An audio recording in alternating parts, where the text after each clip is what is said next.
வணக்கம் வணக்கம் வணக்கம் வணக்கம். இன்னும் வணக்கம்ல பெருசா இருக்கே. இன்னைக்கு மகிழ்ச்சிகரமான ஒரு செய்தியோட வந்திருக்கிறேன். அப்படியா? ஆமா. முதல்ல திருக்குறள். இன்னைக்கு நான் வந்து என்ன எடுத்து வந்திருக்கேன்னா, பெருமை அப்படிங்கிற அதிகாரத்துல 2வது குறள். பிறப்புக்கும் எல்லா உயிர்க்கும் சிறப்புவா செய்தொழில் வேற்றுமையான். அதாவது கலைஞர் என்ன சொல்றாருன்னா, பிறப்பினால் அனைவரும் சமம், செய்யும் தொழிலில் காட்டுகிற திறமையில் மட்டுமே வேறுபாடு காண முடியும் அப்படின்னு கலைஞர் சொல்றாரு. ஆமா, அதுதான் உண்மை, அதுதான் இயற்கை. ஆமா, அப்போ அதுதான் வந்து நம்ம நீண்ட காலமா வலியுறுத்திட்டு இருக்கிறோம். இந்த குறளுக்கு ஏற்ப ஒரு விஷயம் தான் இன்னைக்கு நடந்திருக்குது. அப்படியா? அல்லது அந்த நடந்த விஷயத்துக்கு ஏற்பதான் நம்ம குறளை தேடி கண்டுபிடிச்சு சொல்லி இருக்கிறோம் அப்படின்னு கூட வச்சுக்கலாம். ஓகே. என்ன சமாச்சாரம் என்ன அப்படின்னா, நீண்ட நாள் கோரிக்கையான ஆணவ படுகொலைக்கான சிறப்பு சட்டத்துக்கான அறிவிப்பை முதலமைச்சர் சட்டமன்றத்தில் அறிவித்திருக்கிறார். சூப்பர். இதுதான் இன்னைக்கு பிரேக்கிங். ஆமா, வெத்த ஏதாவது ஒண்ணு பிரேக்கிங்னு போட்டுக்கிட்டு சுத்துற பிரேக்கிங் இதுக்கு பத்தியில இதுதான் வந்து சூப்பரான பிரேக்கிங். இந்த சட்டத்துக்கு, இந்த அறிவிப்புக்கு பல விதமான வரலாற்று சிறப்புகள் இருக்குது. ஆமா, அதுல சில பேர் வந்து இதுக்கு எதிர்ப்பு பாயிண்ட் ஆஃப் வியூகள் இருக்குது. ஒரு சிலர் வந்து சட்டத்தை கொண்டு வந்துட்டா மட்டும் நாளையில இருந்து ஆணவ படுகொலை நடக்காதா, சட்டம் வந்துச்சுன்னா பயந்துருவாங்களா அப்படின்னு ஒரு தரப்பும், இந்த திமுக எப்பயுமே ஆதிக்க ஜாதிகளுடைய கட்சிப்பா, அங்க வந்து நம்ம ஒடுக்கப்பட்ட மக்களுக்கு ஆதரவா அவங்க செயல்பட மாட்டாங்க, அவங்கள்ட்ட இதுக்கான தீர்வு கிடைக்காதுங்க அப்படின்னு சொல்ற ஒரு சட்டம் ஏன் கொண்டு வரலன்னு இவ்வளவு நாளா பேசி அதுக்காக விமர்சிச்சுட்டு இருந்தவங்களும் இன்னைக்கு வந்து என்ன பண்றதுன்னு தெரியாம வந்து கள்ள மௌனம் காத்துட்டு இருக்கிறாங்க. இப்படி ஒரு தரப்பு. இன்னொரு தரப்பு, இந்த திமுக வந்தாவே இப்படிதான் பண்ணும், நம்மளாம் வந்து இவங்களுக்கு வந்து ஓட்டு போடுறோம் எல்லாம் பண்றோம், ஆனா இவங்க வந்து நமக்கு எதிராகவே சட்டம் கொண்டு வராங்க அப்படின்னு ஒரு தரப்பும். அதாவது எல்லா தரப்பும் வந்து அடிக்கிற ஒரு கட்சினா, அடிச்சு பழகிறதுக்கு ஒரு கட்சி இருக்குன்னா அது திமுக தான். அப்படியான பலவிதமான கோணங்கள் இருக்கு. இந்த பல்முனை தாக்குதல் குறித்து விரிவான வீடியோ, அந்த கோணங்கள் எல்லா கோணத்தையும் அலசி ஆராயக்கூடிய வீடியோ தான் இந்த வீடியோ.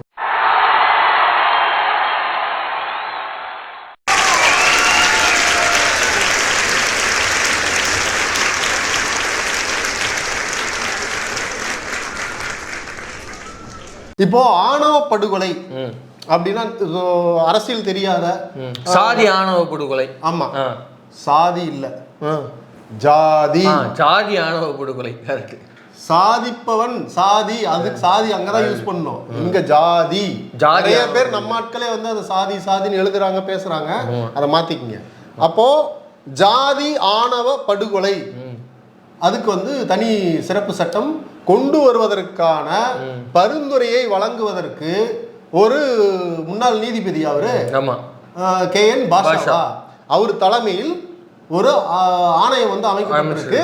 இந்த ஆணையம் அரசியல் கட்சிகள், பொதுநல அமைப்புகள், இயக்கங்கள், மக்கள், குறிப்பா பாதிக்கப்பட்டவர்கள், அதான் மக்கள், குறிப்பா பாதிக்கப்பட்டவர்களுடைய கருத்துக்களை, எல்லா தரப்பு கருத்துக்களையும் கேட்டு அந்த கருத்துக்களின் அடிப்படையில என்னென்ன மாதிரி இந்த சட்டத்தினுடைய விதிகள் இருக்கணும், என்னென்ன அதுல வந்து சிறப்பு இது கொண்டு வரணுங்கிறத அந்த ஆணையம் அரசுக்கு ஒரு பரிந்துரை அளிக்கும். அந்த பரிந்துரையின் அடிப்படையில் ரொம்ப தெளிவான, உறுதியான, இறுதியான ஒரு வடிவம் கொண்டு வந்து அதை சட்டமாக ஆக்கக்கூடிய ஒரு வேலையை வந்து அரசு செய்யறதுக்கான அறிவிப்பை வெளியிட்டிருக்கிறாங்க.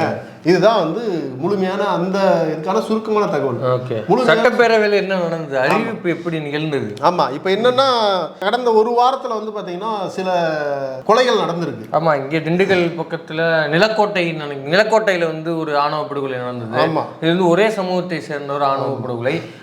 அதுக்கு முன்னாடி ஒரு 2 வாரங்கள் இருக்கும்னு நினைக்கிறேன், டைஃபைனுடைய மயிலாடுதுறை மாவட்ட தலைவராக இருந்த வைரமுத்துங்கிற தோழர், அவர் வந்து ஆணவ படுகொலை செய்யப்பட்டார். அவரும் ஒரே சமூகத்துக்குள்ளன்னு நினைக்கிறேன். அதுக்கு முன்னாடி இன்னும் கொஞ்சம் முன்னாடி போனோம்னா கவினுடைய ஆணவ படுகொலை, சுஜித் கவின் அந்த ஆணவ படுகொலை. இப்படி கடந்த சில மாதங்கள்ல மட்டுமே 2-3 ஆணவ படுகொலைகள் நடந்திருக்கு இல்லையா?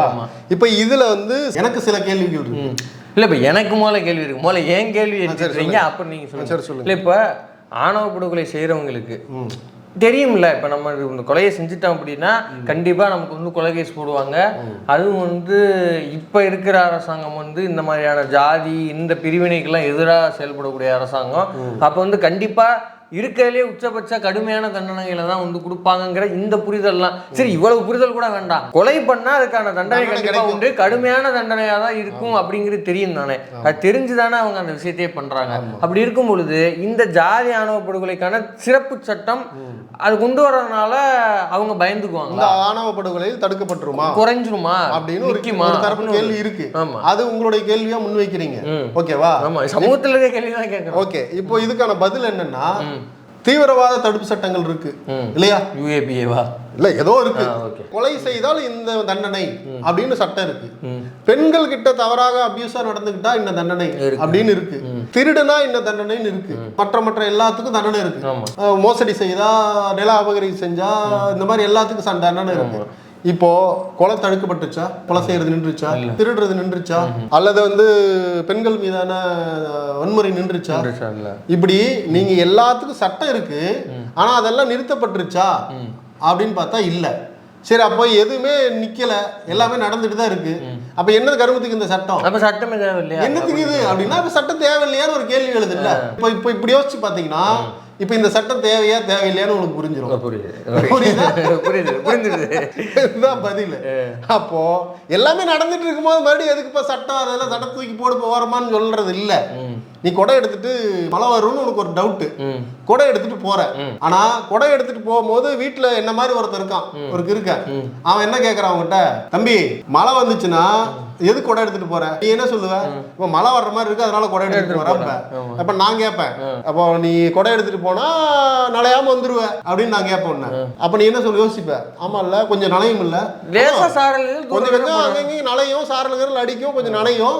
ஆனா அதுக்காக கொடை எடுத்துட்டு போகாம இருக்க முடியுமா? அப்போ அங்க இங்க நனைதான் செய்யும், காரில் அடிக்கும், காத்தடிக்கும். கொஞ்சம் வேகமா காத்தடிச்சா கொடையை பிச்சுட்டு கூட போவோம். ஆனா அதுக்காக கொடை எடுத்துட்டா போகாம இருக்க முடியுமா? அது ஒரு சேஃப்டி. அப்படிதான் இந்த சட்டமும். ஓகேவா? அடுத்து ஒரு குரூப் வந்து, இது திமுகங்கிறது ஆதிக்க ஜாதிகளுடைய கட்சிப்பா, அது கட்சியில் இருக்கிறவங்க ஆதிக்க ஜாதிக்காரன் தான், அது நீ எந்த காலத்திலயும் இது வந்து ஆணவ படுகொலைக்கான சட்டத்தை கொண்டு வராது. இவங்கள்ட்ட நீங்க எக்ஸ்பெக்ட் பண்ணாதீங்க, அவங்க நமக்கு செய்ய மாட்டாங்க. அவங்க நம்ம ஒடுக்கப்பட்ட மக்களுக்கு எதிராக இருப்பாங்க. எக்ஸாம்பிள் சொல்லிட்டா, ஏன் நீ வந்து ஸ்டாலின் முதலமைச்சர் ஆக்கணும், ஏன் ஆராசா முதலமைச்சர் ஆக்கலாம்ல அப்படின்லாம் புத்திசாலித்தனமா கேள்வி கேட்கக்கூடியவங்க எல்லாம் கிடுக்குப்பிடி கேள்வி எல்லாம் கேட்டிருக்காங்க. இப்போ அவங்க சொன்னவங்களுக்கு வந்து இப்போ சட்டம் கொண்டு வர்றேன்னு அறிவிப்பு வந்துருச்சு. அதுக்கான பூர்வாங்க வேலைகள் வந்து அறிவிப்பு வந்த உடனே ஒரு வாழ்த்துக்கள் சொல்லணுமா இல்லையா? சொல்லணுமா இல்லையா? வாழ்த்துக்கள் மட்டுமே ஒருத்தர் சொல்லுவாங்கல்ல, அவர் 16 நாளுக்கு முன்னாடி பொந்துக்குள்ள போனவர் தான் இன்னும் வெளியே வர மாட்டேங்கிறாரு. நான் என்ன கேட்கிறேன், மற்றவங்களை விடுங்க, இது வந்து பாதிக்கப்படக்கூடிய அந்த ஒடுக்கப்பட்ட மக்களுக்கு தான் இது வந்து பலன் தரக்கூடிய ஒரு விஷயம் இல்லையா? அவன் மற்றவன்லாம் வந்து ஆதிக்க ஜாதியில் இருக்கிறவன் இதை பாதிக்கப்பட போறான். அதுல அதாவது அவன் செய்யக்கூடிய தவறுக்கு அதுக்கான தண்டனை அனுபவிக்க போறான். ஜாதி வெறி கொண்டு ஒருத்தன் வந்து இந்த விஷயம் செய்யறான்னா அவனுக்கு தண்டனை அனுபவிக்க போறான். அப்போ அந்த மக்களுக்கான ஒரு பாதுகாப்புக்கான ஒரு சட்டம் கொண்டு வரப்பட்டிருக்கு. அந்த சட்டத்துக்கான ஆதரவு எங்கிருந்து முதல்ல வரணும்? பாதிக்கப்பட்ட இல்ல ஒடுக்கப்பட்ட மக்களுக்காக குரல் கொடுக்குறோங்கிற அந்த தரப்பு கிட்ட இருந்தா வரணும். வந்துச்சா? நானும் தேடி பார்த்தேன், இப்ப வரைக்கும் வரல. ஒருவேளை கவனத்துக்கு போகாம கூட இருக்கலாமோ என்னமோ. இது காலையில இருந்து பிரேக் ஆகுறது கவனத்துக்கு. தீபாவளி முடிஞ்சு கூட வரும்பா, தீபாவளி கொண்டாட என்ன மாசம் வரட்டும், மெதுவா வரட்டும். வந்த பிறகு நாம அப்படி வந்துச்சுன்னா அதை வந்து நம்ம பாராட்டுவோம். அப்படி ஒரு வேளை இல்ல, எங்களுக்கு நோக்கம் திமுக குறை சொல்றது தானே ஒழிய மற்றபடி வந்து இதெல்லாம் எங்களுக்கு நோக்கம் இல்லைங்கிறவங்க சொல்ல மாட்டாங்க. சரி, அதை விட்டுறலாம். இப்போ இந்த சட்டத்தை கொண்டு வரும்போது அவர் சில விஷயத்தை வந்து சொல்றாரு. என்ன சொல்றாருன்னா, முதலமைச்சர் சொல்றாரு, சட்டம் மட்டுமே தீர்வாகாது. நம்ம இதுக்கு முன்னாடியே பல வீடியோக்குள்ள இதை பேசியிருக்கிறோம். அந்த கவின் படுகொலை நடக்கும்போது பல இது பேசியிருக்கிறோம். அதை சேம் கருத்தை வந்து முதலமைச்சர் சட்டமன்றத்தில் சொல்றாரு. சட்டம் கொண்டு வரப்படுவதாலேயே இங்க எல்லாமே வந்து சரியாகி விடாது. இந்த விஷயத்துல இது மட்டும்தான் தீர்வை எட்ட முடியுமா? அது இல்ல, இதுவும் ஒரு வழிமுறை, இது வந்து செய்யணும். ஆனா அதுக்கு முன்னாடி செய்ய வேண்டிய சில வேலைகள் இருக்கு. இப்ப நீங்க வந்து ஒரு நெல் வயல்ல போய் நெல் விதைக்கணும் அப்படின்னா நெல் எடுத்துட்டு இப்ப கையில நெல் இருக்கு, சட்டம் நெல்லு தான் சட்டம். இதை கொண்டு போய் நீங்க பாட்டுக்கு உங்க இடத்துல இதெல்லாம் தூவி விட்டுட்டு வந்து ஒரு 10 நாள் கழிச்சு போய் பார்த்தா முளைச்சிருக்குமான்னு கேட்டா காக்கா குறி சாப்பிட்டு போயிட்டே இருக்கும். ஏதோ 1-2 தவறுனது 1-2 முளைச்சிருக்கும். அப்போ அது பலன் தராது. அப்போ நீங்க நெல்லை கொண்டு போய் விதைச்சு சரியான அளவுல அதை வந்து அறுவடை பண்ணி அது பலனை அனுபவிக்கணும்னா அதுக்கு முன்னாடி களத்தை ரெடி பண்ணணும் இல்ல, களத்தை வந்து தயார்படுத்தணும். அது என்ன பதத்துல என்ன அளவுல நீரை விட்டு அந்த நிலத்தை நீங்க ரெடி பண்றீங்களோ அந்த அளவுக்கு அதை பாதுகாப்பா அதுக்கு வேண்டியதெல்லாம் செஞ்சீங்கன்னா மட்டும்தான் அதுக்கான பலன் உங்களுக்கு வந்து சேரும். அப்போ முதலமைச்சர் அதை தான் இன்னைக்கு சொல்றாரு. என்ன சொல்றாருன்னா, சட்டம் கொண்டு வருவது மட்டுமே தீர்வாகி விடாது, இங்கே உள்ள இயக்கங்களும் சமூக சிந்தனை உள்ளவர்களும் சமத்துவத்துக்கான எண்ணம் கொண்டவர்களும் கட்சிகளும் எல்லோரும் சேர்ந்து சமூகத்தில் ஜாதிக்கு எதிரான இந்த ஆணவ படுகொலைக்கு எதிரான அல்லது இந்த ஏற்றத்தாழ்வுகளுக்கு எதிரான கருத்தியலை மக்களிடம் வந்து கொண்டு செல்லி சேர்க்க வேண்டும். அந்த பணியும் இந்த பணியும் சட்டமும் எல்லாம் சேர்ந்துதான் இதை வந்து தடுக்க முடியும். வாளும் கேடயமுமாக இருக்க வேண்டும். ரொம்ப அழகா சொன்னாரு. வாள் மட்டும் இருந்தா பத்தாது, கேடயம் இருக்கணும். கேடை மட்டும் இருந்தா பத்தாது, வாள் இருக்கணும். அப்ப இது ரெண்டும் சேர்ந்துதான் நம்மளை பாதுகாக்கும், நம்ம சமத்துவத்தை கொண்டு வருங்கிற ஒரு அழகான ஒரு விஷயத்தை வந்து சொல்லியிருக்காரு. இதுல சுயமரியாதை இயக்கத்தினுடைய 100ஆண்டு நிறைவு விழா வந்து நடந்திருக்கு. அதுல வந்து சீஃப் கெஸ்டா முதலமைச்சர் வந்து போயிருக்காரு. அந்த சுயமரியாதை இயக்க 100ஆண்டு விழாவில் தீர்மானம் போட்டிருக்காங்க, ஆணவ படுகொலைக்கு எதிரான சட்டத்தை கொண்டு வரணும்னு தீர்மானம் போட்டு திராவிடர் கழக தலைவர் ஆசிரியர் ஐயா வீரமணி அவர்கள் முதலமைச்சர் கையிலேயே கொடுத்திருக்காரு. அதுல எழுதியிருக்காரு பாருங்க, ஐயா இதை வந்து நீங்க வந்து செய்யணும் அப்படின்னு ஒரு அன்பு அதிகார வேண்டுகோளாக வந்து வைத்திருக்கிறார், உரிமையோடு வைத்திருக்கிறார். அது வந்து தாய் கழகம் சொன்ன உடனே முதலமைச்சர் வந்து அதை அறிவிச்சிருக்காரு. அதனால நான் இதை குறிப்பிடுறேன். அவர் வந்து ஒரு ஆசிரியர் சொன்னதுனால ஆசிரியர் வந்து எழுதி என் கையிலேயே கொடுத்துட்டார், நான் எழுதி இப்ப கட்ட முடியாது, அதை நாம வந்து செஞ்சுதான். ஏன்னா பல தரப்பு சொல்லிட்டு இருக்குது, இது கூடுதலா ஒரு அழுத்தத்தை வந்து இவங்க வந்து திராவிட கழகம் நீண்ட காலமா கேட்டுட்டு இருக்கு. ஆனா இவங்க எல்லாரும் நீண்ட காலமா கேட்டுட்டு இருக்காங்க. திமுக வந்த பிறகுதான் கேட்டாங்களா? போன ஆட்சி 10 வருஷத்துல கேட்கலையா அப்படின்னு ஒரு வரலாற்று இருக்கணும் இல்ல, பயணம் இல்ல. அத இப்ப தம்பி வந்து அந்த வரலாற்று சிறப்பு சொல்லுவாரு. என்னன்னா 2012 வந்து நாடாளுமன்றம் சில பரிந்துரைகளை வந்து சொல்லுது. யார்கிட்டனா சட்ட ஆணையத்துல, அப்ப இருந்த சட்ட ஆணையத்துக்கு சில கோரிக்கைகளை வேண்டுகோளை வைக்குது. அது என்ன அப்படின்னா, இப்ப இந்த மாதிரி ஆணவ படுகொலைன்னு சில நடக்குது, இப்ப அதை தடுக்கிறதுக்காக சட்டம் கொண்டு வாங்க எல்லா மாநிலங்களுக்கும். ஆமா இல்ல, சட்டம் கொண்டு வாங்க. நாடாளுமன்றம் சட்ட ஆணையத்தை வந்து நாடாளுமன்றம் வந்து சட்ட ஆணையத்துக்கு பரிந்துரை சொல்லுது 2012.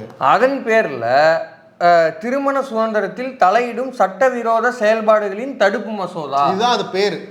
அந்த மசோதாக்கான பேரு. இததான் வந்து அப்ப கொடுத்திருக்காங்க. 2012 மன்மோகன் சிங் ஆட்சி, காங்கிரஸ் ஆட்சி, UPA 2 அப்ப வந்து மசோதாவை கொடுத்துருக்காங்க. ஆனா அதை அப்படியே வாங்கி இன்னைய வரைக்கும் 12ல அவங்க சொல்லிட்டாங்க, 14 வருஷம் ஆச்சு கொடுத்தாச்சு. அதுக்கப்புறம் யார் ஆண்டிருக்கா? மோடி. இன்னைய வரைக்கும் அதை அப்படியே தூசி தட்டாம அப்படியே தூக்கி யார் தெரியுமா? இந்துக்களுக்காக பாடுபடக்கூடியவங்க. எந்த இந்துக்களுக்காக? அவ்வளவுதான். அது ஒரு USB கேபிள் வேணும்ல. இது 2012 நடந்தது. இதுக்கப்புறம் 2018 சுப்ரீம் கோர்ட் வந்து ஒரு விஷயத்தை கேட்குது. அது என்னன்னா, அதுதான் நீங்க சொன்ன விஷயம். எல்லா மாநிலத்துக்கும் ஒரு நோட்டீஸ், அதாவது உங்க மாநிலத்துல ஆணவ படுகொலைகள் நடப்பது குறித்தான அறிக்கையை எங்களுக்கு கொடுங்க அப்படின்னு மாநிலங்களுக்கு உச்சநீதிமன்றம் கேக்குது. இதுல 22 மாநிலங்களும் என்னமோ 22 மாநிலங்கள் அவங்க அறிக்கையை கொடுத்துட்டாங்க. ஒரே ஒரு மாநிலம், ஒரே ஒரு கட்சி கொடுக்க. எனக்கு தெரியும் யாருன்னு தெரியுமா? உத்தரப்பிரதேசம்.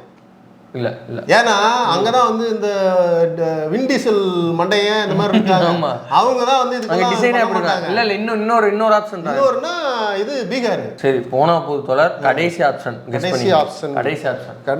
ஆப்ஷன்னா குஜராத். கரெக்டா கண்டுபிடிச்சிட்டா? குஜராத். இந்த வெள்ளந்தியாவே இருக்கீங்க. யார் தெரியுமா? தமிழ்நாடு. என்னையா சொல்றீங்க? S, of course, Tamil Nadu. 22 மாநிலம் கொடுத்து தமிழ்நாடு அறிக்கை கொடுக்கலையா? ஆமா. அந்த கட்சி எந்த கட்சி தெரியுமா? அனைத்து இந்திய அண்ணா திராவிட முன்னேற்ற கழகம். தமிழ்நாட்டுல ஆணவ படுகொலையே நடக்கலைங்க அப்படின்னு பொதுவெளியில அப்போதைய துணை முதலமைச்சர் ஐயா ஓபிஎஸ் அவர்கள் சொல்லியிருக்கிறார். 18லன்னா நம்ம அண்ணன் தானே ஒரு கரும்பு தேசத்தின் அவர் தான் முதலமைச்சர், இவர் துணை முதலமைச்சர். இவர் வந்து சொல்லிட்டாரு அப்படி ஆணவ படுகொலை அப்படின்னா அப்படி இருக்கா, அது எங்க ஊர்ல அப்படின்னு நான் கேள்விப்படல. இந்த ஊரில் எப்போதுமே கெட்டதே நடக்காதுடா, எறும்பு கூட கடிக்காதுடா அப்படின்னு ஒரு பாட்டை போட்டு வந்திருக்காப்புல. இந்த விஷயத்தெல்லாம் கேட்டுட்டு ஜட்ஜி டென்ஷன் ஆகி ராமசுப்ரமணியம் அப்படிங்கிறவர் வந்து தமிழ்நாட்டுல 47 ஆணவ படுகொலைகள் நடந்திருக்கு, உங்க ஆட்சியில் நடந்திருக்கு அப்படின்னு சொல்றாரு.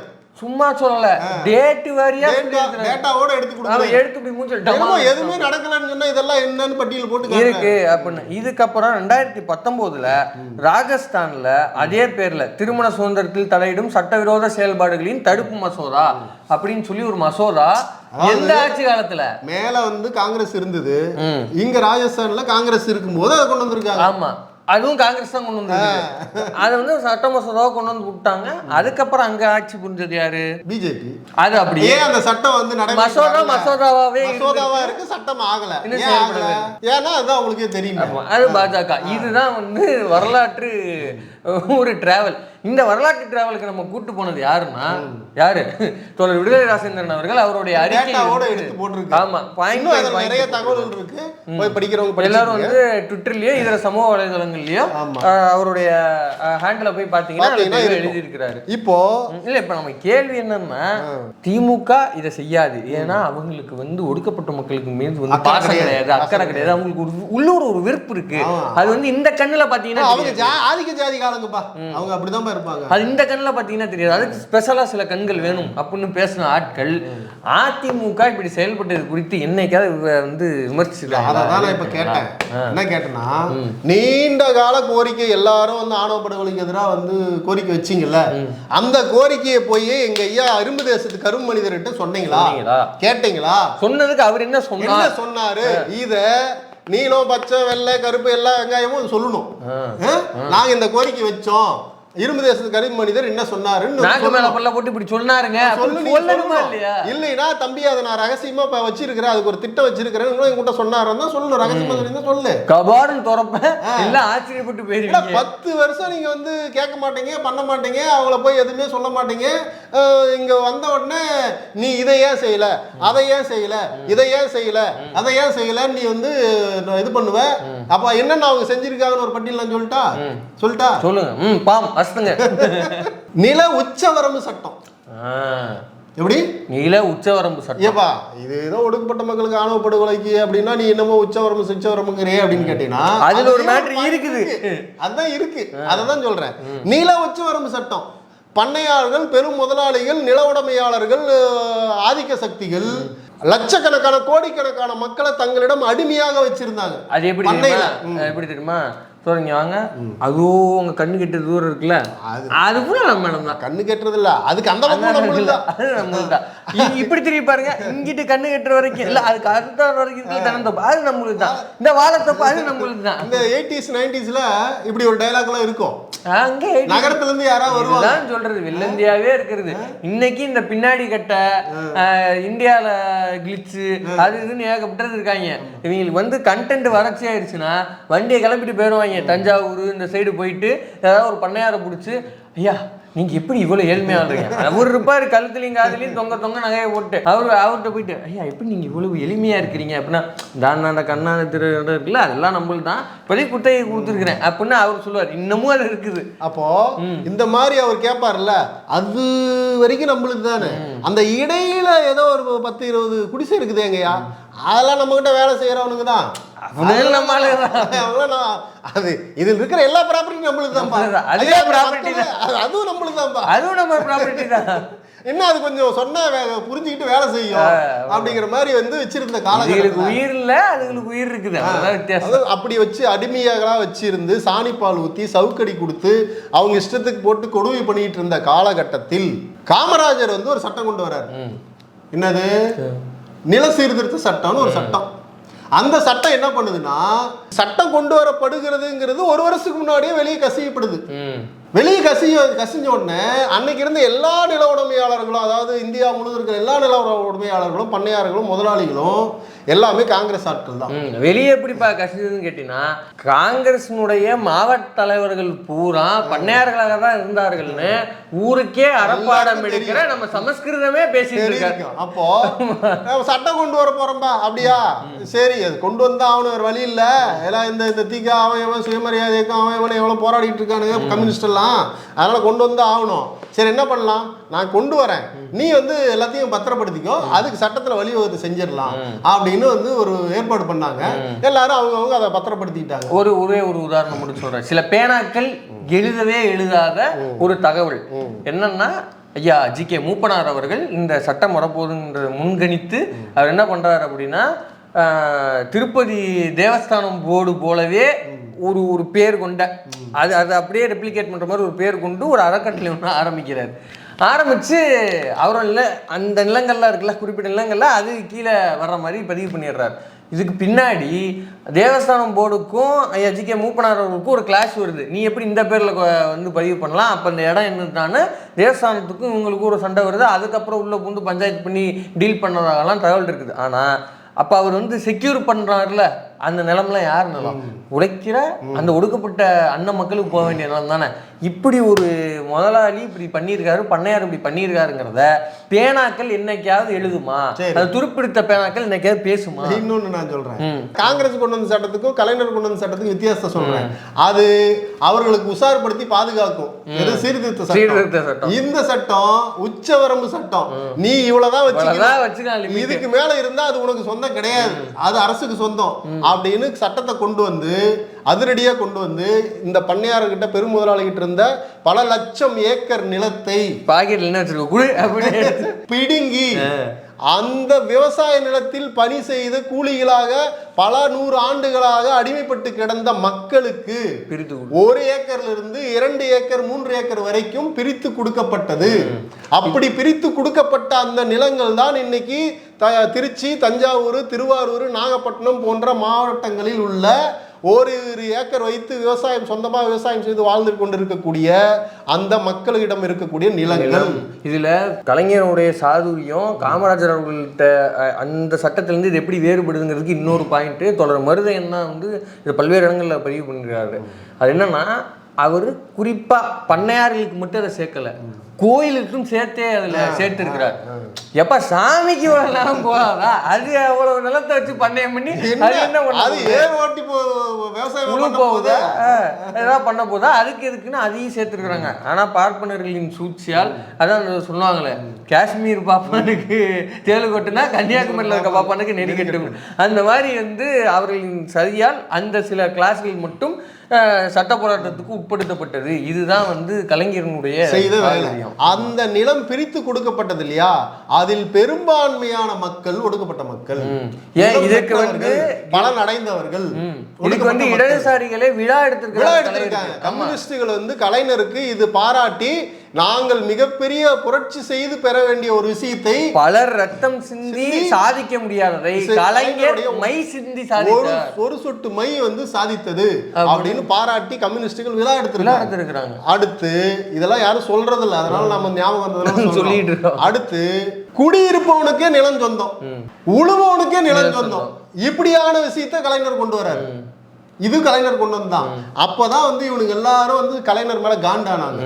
அடுத்து இது மட்டும் இல்ல, இதுக்கு அடுத்து என்ன பண்றாருன்னா, அந்த கை ரிக்ஷா இழுக்கிறது, பெரும்பாலும் கை ரிக்ஷா யார் இழுப்பா, அதாவது மனிதர்களை பின்னாடி ஒரு 2 பேர் 3 பேர் உட்கார வச்சுட்டு, முன்னாடி வந்து குதிரைக்கு பதிலா மாட்டுக்கு பதிலா ஒரு மனிதன் வந்து தோல்ல அதை வச்சுக்கிட்டு இழுத்துட்டு ஓடுவான். இத ஒழிச்சிட்டு இது சுயமரியாதைக்கு கேடு, இது வந்து இழுக்கு அப்படின்னு சொல்லிட்டு அதை இந்தியாவில் முதல்ல ஒழித்தவர் அவர்தான். கடைசி சும்மா இல்ல, மாற்றுக்கு அதுக்கான ஏற்பாடையும் கொடுத்தவர் அவர்தான். ரிக்ஷா, சைக்கிள் ரிக்ஷா, கை ரிக்ஷா ஒழித்து சைக்கிள் ரிக்ஷா கையில கொடுக்கிறாரு. அதுக்கடுத்து அதை வந்து பல இடங்களுக்கு முன்னுணர்ந்து பராசக்தியில எழுதியும் இருக்கிறார். நம்ம அதையும் சொல்லணும், பராசக்தி ரிலீஸ் ஆகி 73வது வருடம் வந்து இருக்குது. பராசக்தி குறித்து வீடியோ வேற போட்டிருக்கிறாங்க, பாருங்க, நம்ம சேனல்ல இருக்கு. அடுத்து நான் சொல்ல வந்தேன்ல, நில உச்சவரம்பு சட்டம் கொண்டு வந்த உடனே பல பேர் பதறி அடிச்சு என்னென்னமோ செய்ய ஆரம்பிச்சாங்க. பினாமி பேர்கள் எல்லாம் எழுத ஆரம்பிச்சாங்க. தான தர்மம் கொடுக்குற மாதிரி ஒரு நாடகத்தை போட்டு எல்லாத்தையும் கூட இருக்கிறவனுக்கெல்லாம் விவரம் தெரியாதவனுக்கெல்லாம் எழுதி அதெல்லாம் அவனுக்கு பத்திரமா இவன் நம்ம அடிமை இவன்கிட்ட இருந்தா பத்திரமா இருக்குன்னு அடிமையா எழுதி வச்சாங்க. இப்படி ஒரு சம்பவம் என்ன நடந்துச்சுன்னா, ஐயா முத்துராமலிங்க தேவரம் இருக்காரு இல்லையா, தேசியமும் தெய்வீகமும், அவர் என்ன பண்ணாருன்னா அவரு கூட இருந்த ஆட்களுக்கு தாங்கிட்ட இருந்த நிலத்தை எல்லாம் வந்து பிரிச்சு எழுதி வைக்கிறார். எழுதி வச்சுட்டார். எழுதி வச்ச பிறகு என்ன ஆகுதுன்னா, அவருக்கு பிறகு அவர் பேர்ல ஒரு அறக்கட்டளை உருவாக்குறாங்க. அந்த அறக்கட்டளைக்கு அந்த நிலங்கள்லாம் திரும்பி அதாவது எழுதி வச்சுட்டாங்க. அதுல 2 பேரோ 3 பேரோ ஒடுக்கப்பட்ட சமூகத்தவங்களுக்கும் கொடுத்துருக்காங்க அப்படின்னு ஒரு இது. அவங்க யாருன்னா, அவரு முத்துராமலிங்கம் இருக்காரு இல்லையா, அவரு கிட்ட பணி புரிஞ்சவங்கள்ட்ட தான் அதுவும் கொடுத்தாரு. வெளியில யாருக்கும் கொடுக்கல, கொடுத்துட்டாங்க. இதை உடனே வந்து 7 ஊர் அவர் எழுதி வச்சுட்டாருன்னு சொல்லுவாங்க. அது 7 ஊர்லாம் கிடையாது. இப்படி எழுதி வச்சுட்டு பிறகு அவர் பேர்லயே ஒரு அறக்கட்டளை உருவாக்கி அந்த அறக்கட்டளைக்கு டேய் இங்க வா குப்பா, டேய் சுப்பா இங்க வா, எல்லாம் வா, அன்னைக்கு எழுதி கொடுத்தோம்ல அந்த கை நாட்டு வை அப்படின்னு எல்லாம் எழுதி வாங்கி புரியுதா? இப்போ குறிப்பா அந்த ஒடுக்கப்பட்ட மக்களுக்கு கொடுத்தது திரும்பி எல்லாத்தையுமே வாங்கிட்டாங்க. அப்போ இது மாதிரியான விஷயங்கள்லாம் வந்து அந்த வரலாறுல நடந்திருக்கு. அதுக்கடுத்து முக்கியமா திராவிட இயக்கம் செய்தது என்னன்னா, இன்னைக்கு ஆணவ படுகொலை அப்படின்ற இந்த பிரச்சனைக்கு முதல் காரணமாக பிரச்சனையாக இருக்கக்கூடியது என்னன்னா திருமணம். ஒரு ஆணும் பெண்ணும் அல்லது 2 பேர் 2 மனிதர்கள் திருமணம் செய்து கொள்ளக்கூடிய அந்த சிக்கல்ல தான் ஜாதி வந்து குறுக்க நிக்குது. ஜாதி வந்து உயர் ஜாதி பெண்ணு தாழ்ந்த ஜாதி ஆணு அல்லது தாழ்ந்த ஜாதி பெண்ணு உயர் ஜாதி ஆணு இப்படிங்கிற சிக்கல் வந்து அங்கதான் வந்து நிக்குது. அப்ப இந்த திருமணம் தான் பிரச்சனை. திருமணத்துல அதாவது பெண்களுடைய காலெடுக்கலை இவங்களுடைய கௌரவம் பத்திரமா புதைச்சி வச்சிருக்காங்கிற மாதிரி அதை பாதுகாக்கிறது தான் இதெல்லாம் நடக்குதுங்கிறதுனாலதான் திராவிட இயக்கம் 1929 செங்கல்பட்டு மாநாட்டுல ஐயா வந்து இது சுயமரியாதை திருமணத்துக்கான சட்டத்தை கொண்டு வரணும்னு சொல்லி தீர்மானம் போடுறாரு. அதை பேரறிஞர் அண்ணா வந்து முதலமைச்சரான உடனே அவர் கொண்டு வந்த 3 சிறப்பு முறியடிக்கப்பட முடியாத 3 சாதனைகள்ல ஒண்ணு வந்து சுயமரியாதை திருமண சட்டம். இந்தியாவிலேயே வந்து எந்த மாநிலத்திலும் இன்றைக்கு வரைக்கும் கிடையாது. ஏன்னா திருமணம் என்பது பெற்றோர் அனுமதியோடையோ அல்லது வந்து சடங்கு சம்பிரதாயங்களோடையோ உற்றார் உறவினர்களோடையோ அல்லது இதெல்லாம் எதுவுமே தேவையில்லை. 2 பேர் விருப்பப்பட்டால் அவர்கள் ஒரு திருமண ஒப்பந்தத்தை ஏற்படுத்தி அது சட்ட ரீதியாக நீங்க போய் செய்து கொள்ளலாம். அதுக்கு எதுவுமே தேவையில்லை. அந்த 2 பேருடைய திருமணத்தை பெற்றோரே நினைத்தாலும் தடுக்க முடியாது. வயதுக்கு வந்தவர்களுடைய திருமணத்தைங்கிறத அண்ணா வந்து மிகப்பெரிய ஒரு திருப்பு முனையாக இந்த ஆணவ படுகொலைக்கெல்லாம் முதன்மையான காரணமா இருக்கிற திருமண பிரச்சனைக்கு தீர்வாக சுயமரியாதை திருமண தடை சட்டத்தை கொண்டு வந்தார் இல்லையா? இப்போ அதற்கு அப்புறம் தான் இவங்க இந்த ரிஜிஸ்ட்ரேஷன் போய் பண்றது, குடும்பங்களுடைய தேவை இல்லாம திருமணம் பண்றதெல்லாம் இங்க நடந்துட்டு இருக்கு. நீங்க மற்ற மாநிலத்துல போய் அப்படி எல்லாம் பண்ண முடியாது. ஒரு தீர்ப்பு ஒண்ணு கொடுத்தாங்க ஒரு உச்சநீதிமன்றத்துல. அது தமிழ்நாட்டுக்கு மட்டும் பொருந்தாது. அது என்னன்னா, இந்த அக்னி குண்டம் இருக்கும் இல்லையா, ஓமம் வளர்க்கறது, அதை சுத்தி 12 முறை ஏதோ வரலையாமா, வராதனால அந்த திருமணம் செல்லாதுன்ட்டு ஒரு தீர்ப்பு கொடுக்குறாங்க. இப்படியான கோமாளித்தனங்கள்லாம் வந்து மடநாட்டுல நடக்கும். அந்த தீர்ப்புமே வந்து எக்ஸ்பெக்ட் தமிழ்நாடு தான். ஆமா, தமிழ்நாட்டுக்கு அது பொருந்தாது. அப்படிப்பட்ட ஒரு சட்டத்தை வந்து கொண்டு வந்தாங்க. இப்படி திமுக வந்து பாத்தீங்கன்னா பெண்களுக்கான சொத்துரிமை சட்டத்தை இயற்றிய அண்ணல் அம்பேத்கராலேயே வந்து அதை கொண்டு வர முடியல. இன்னைக்கு நீங்க தடுத்து இருக்கலாம். ஆமா, ஆனா பின்னாடி ஒரு தலைவன் செய்வான் அப்படின்னு அம்பேத்கர் சொன்னார் இல்லையா? அவர் வந்து ராஜினாமா பண்ணதுக்கு சொல்லப்பட்ட முக்கியமான காரணங்கள் இது ஒண்ணு. அப்ப பெண்களுக்கு ஆண்களுக்கு நிகரான தன்னுடைய தந்தை தாய் தந்தனுடைய சொத்துல இருந்து பரம்பரை சொத்துல இருந்து சம பங்கு வேணுங்கிற அந்த விஷயத்த சட்ட ரீதியாக சட்டத்தை எழுதின அண்ணல் அம்பேத்கராலேயே கொண்டு வர முடியல. ஆரிய உயர் ஜாதியினருடைய ஆதிக்கம் அந்த அளவுக்கு இருந்திருக்கு.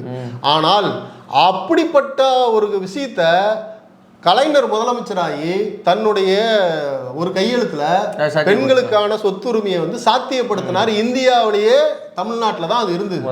எப்ப வரைக்கும் இருந்ததுன்னா 2006 வரைக்கும் இந்தியாவில் ஒரே மாநிலத்தில் இந்த சட்டம் இருந்தது. அதுக்கப்புறம் உச்சநீதிமன்றம் வந்து ரொம்ப லேட்டா வந்து அது பாவம் கவனிச்சு, ஏன்னா இன்னுமா பெண்களுக்கு சொத்துரிமை கொடுக்காம இருக்கீங்க, பெரிய மனுஷன் சொல்லுங்க நான் சொல்றேன் மற்ற எல்லாம் இந்தியா ஃபுல்லா அதை கொண்டு வரதுக்கு ஏதோ ஒன்று பண்ணுங்கப்பா அப்படின்னு 2006 ஒரு உத்தரவு கொடுத்த பிறகு அதுக்கப்புறம் தான் வந்து அதை செய்ய ஆரம்பிச்சாங்க. அப்ப பெண்களுக்கு சொத்துரிமை கொடுத்த உடனே ஆதிக்க ஜாதியினர் நிலபுலன் உள்ளவன் சொத்து உள்ளவன் இவெல்லாம் வந்து இன்னொரு வீட்டுக்கு போறவங்களுக்கு எதுக்குடா சொத்து, ஆஹா இந்த கருணாநிதி நம்ம சொத்துல பாதி வந்து அவளுக்கு போக வச்சிட்டானே அப்படின்னு அவர் மேல காண்டாயிட்டான். மண்ணலி வச்சிட்டானே. நிலத்தை பிரிச்சு கொடுத்த உடனே அதுல பாதி பேர் காண்டாயிட்டான். அடுத்து வந்து சொத்து பெண்களுக்கான சொத்துன்னு வந்த உடனே அதுல பாதி பேர் காண்டாயிட்டான். சுயமரியாதை திருமண சட்டம், அந்த சட்டத்துல பெற்றோருடைய அனுமதியே தேவையில்லைன்னு சொல்லும் போது ஏகப்பட்ட பேர் காண்டாயிட்டான். இப்படி திமுக வந்து தன்னுடைய ஆட்சியில் வரும்போதெல்லாம் 67 முதல் 2025 வரை வாய்ப்பு கிடைத்த போதெல்லாம் சமூகத்துக்கு பயன்படக்கூடிய சமூக சமத்துவத்துக்காகவும் பாலின சமத்துவத்துக்காகவும் இந்த சமூகத்தில் இருக்கக்கூடிய ஏற்றத்தாழ்வு களைவதற்காகவும் ஒடுக்கப்பட்ட பிற்படுத்தப்பட்ட மக்கள், பாதிக்கப்பட்ட மக்கள், நெசுக்கப்பட்ட மக்களுடைய உயர்வுக்காகவும் ஏன் கடைசியா இன்னைக்கு திருநங்கையில் வரைக்குமான அத்தனை உரிமைகளையும் சட்டமாக்கியது திமுக தான். ஏன் தோழர் இப்ப முந்தானத்து வந்து அரண் சொல்லி அரண் ஹோம் அப்படின்னு சொல்லி அரண் விடுதிகள் திறந்து வைத்தது எவ்வளவு அருமையான திட்டம். ஆமா, இங்க வந்து ஷெனாய் நகர்னு நினைக்கிறேன், சென்னையில ஷெனாய் நகர்லயும் சென்னையிலயும் மதுரையில அண்ணா நகர்லயும் ரெண்டு இடத்துல இருக்காங்க. அது இன்னும் விரிவுபடுத்த அதுக்கு தனி ஒரு வீடியோ பண்ணலாம். அவ்வளவு ஒரு முக்கியமான, ஆமா, அதுல ரொம்ப முக்கியமான விஷயம் அதுதான் திராவிட மாடல், எல்லாருக்கும் எல்லாம்ங்கிறது அதுதான். அது இல்லாம அனைத்து ஜாதியினரும் அர்ச்சகர். இது வந்து ஒடுக்கப்பட்ட மக்களையும் ஜாதி ரீதியாக பிற்படுத்தப்பட்ட மக்களையும் வந்து நீண்ட காலமாக கோயில் ஒரு தீண்டாமையை கடைபிடிச்சிட்டு இருந்ததை வந்து பெரியாருடைய கோரிக்கை ஏற்று கலைஞர் கொண்டு வந்தாரு. அதுக்கப்புறம் அது பல வழக்குகள் போய் தடை பண்ணி நூலிபான்ஸ் வந்து தடுத்து வச்சிருந்தானுங்க. கரெக்டா வந்து நம்ம எச்சராய சொன்ன மாதிரி மோர் டேஞ்சரஸ் தென் கருணாநிதி மாதிரி ஒருத்தர் தலையை வந்து அடிச்சு தூக்கி எரிஞ்சிட்டு போகடா அப்படின்னு சொல்லிட்டு அனைத்து ஜாதியினர் அர்ச்சகர்னு பெரியார் கேட்டாரு. ஆனா பெண்களையும் சேர்த்து வந்து ஓதுவாரா நியமிக்கணும்னு யாருமே கேட்கல. கேட்காதையும் சேர்த்து அந்த தலைவர் வந்து செஞ்சான். அதான் அவர் சொன்னாரு, சொன்னதையும் செய்வோம் சொல்லாதையும் செய்வோம். அந்த சொல்லாதது என்னங்கிறது இந்த மாதிரி இருக்கும். அப்போ இந்த பெண்களுக்கான கல்விக்கு வந்து நீ படி, தாலிக்கு தங்கம்னா நீ கல்யாணம் பண்ணிட்டு போ உனக்கு தங்கம் தரன்றது இல்ல, நீ படி, உனக்கு படிக்கிற எல்லா காலத்துக்கும் நான் காசு தரேன் அப்படின்னா உன்னை படிக்க வைக்கிறது. கலைஞர் என்ன பண்ணாருன்னா 10வது வரைக்கும் படிச்சா உனக்கு வந்து திருமண உதவி தொகை, 12வது படிச்சா உனக்கு திருமண உதவி தொகை, காலேஜ் படிச்சா நீ உனக்கு இவ்வளவு உரிமை அப்படின்னு சொல்லும் போது இவர் என்ன பண்றாருன்னா, நீ வந்து மாசம் உனக்கு சிரமம் இருக்குல்ல படிக்கிறதுக்கு, இந்த கட்டணம் இல்லாத பேருந்து விடியல் பயணம். இன்னைக்கு கூட ஒரு அம்மா கிட்ட பேசிட்டு இருந்தேன். அந்த அம்மா வந்து என்ன சொல்லுதுன்னா, கர்நாடகாவில் போயிருக்கு, பெங்களூருக்கு எங்க போயிருக்கு, அங்கேயும் வந்து இந்த ஆட்சியில இலவச பேருந்து ஒப்பீடு இருக்குல்ல, அது எப்படி வைப்பாங்கன்னா கர்நாடகாவில் பாருங்க ஸ்டேட்டு முழுக்க ஃப்ரீயாக கொடுத்துருக்காங்க, நீங்க ஏன் அப்படி கொடுக்கல? ஸ்டேட்டு முழுக்க கொடுத்துருக்காங்க, ஓகே, அடுத்த கிளாஸ் படிச்சீங்களா? கர்நாடகாவில் இருக்க பெண்கள் மட்டும்தான் பயன்படுத்த முடியும், அதுவும் ஆதார் கார்டு வேணும். இங்க இருந்து ஒரு அம்மா இதுக்கு போயிருக்கு, அங்க என்ன சொல்லியிருக்காங்கன்னா பெண்களுக்கு இங்கெல்லாம் ஃப்ரீன்னு. ஓ எங்க ஊர்லயும் ஃப்ரீ அப்படின்னா நான் இங்க கொண்டு வந்ததை பார்த்து தான் கொண்டு வந்தாங்க, அப்புறம் ஆந்திராவிலையும் கொண்டு வந்தாங்க. அப்போ அந்த இடம் என்ன பஸ்ல ஏறி இருக்குது. நம்ம ஊர்ல என்ன பஸ் ஏறணும்னு கண்டக்டர் வந்து இந்தமா டிக்கெட் எங்க போறா அப்படின்னு சொல்லி டிக்கெட் கொடுத்துருவாங்க, எதுவுமே கேட்க மாட்டாங்க, போயிருவாங்க. நீங்க ஃபாரின்ல இருந்து அமெரிக்காவில இருந்து ஒரு பெண் வந்து பஸ்ல ஏறினாலும் அவங்க எதுவுமே கேட்காம டிக்கெட் கொடுத்து போயிட்டே இருப்பாங்க. காசுனா ஃப்ரீ அப்படின்றாங்க. அதை வந்து ஒரு வெளிநாட்டை சேர்ந்த ஒரு சுற்றுலா பயணி வந்து ஒரு வீடியோ கூட போட்டாங்க. அந்த மாதிரி இந்த அம்மா வந்து பெங்களூருக்கு போயிருக்குது, இங்கேயும் பஸ் ஃப்ரீன்னு சொன்ன உடனே அந்த மாதிரி சந்தோஷம், பரவாயில்ல இங்கேயும் பஸ் ஃப்ரீயா அப்படின்னு போய் ஏறி இருக்குது. ஆதார் கார்டு காட்டுன்னு இருக்காங்க. ஆதார் கார்டா? ஆதார் கார்டுலாம் கேட்டீங்கன்னா என்ன, எதுக்கு ஆதார் கார்டு அப்படின்னா, ஆதார் கார்டு காட்டு, நீ இங்க கர்நாடகாவை சேர்ந்தவா இருந்தாதான் உனக்கு ஃப்ரீ, இல்லைன்னா காசு கொடு அப்படின்னு இருக்காங்க. அப்பதான் அந்த அம்மா வந்து சொல்லுது, எப்பா என்னப்பா அங்கே போய் ஆதார் கார்டுலாம் கேட்டுக்கு அப்புறம் இல்லைன்னு சொன்னா காசு கேட்குறாங்கப்பா. நம்ம ஊரில் வந்து யார் போய் யாருனாலும் எதுவுமே கேட்க மாட்டேங்கிறாங்க. இப்படியான பெண்களுடைய உரிமைக்காக, அவங்களுடைய அந்த பொருளாதார சிக்கல்களுக்காக, சுதந்திரத்துக்காக வந்து கொண்டு வரப்பட்ட ஏகப்பட்ட திட்டங்கள் இருக்கு.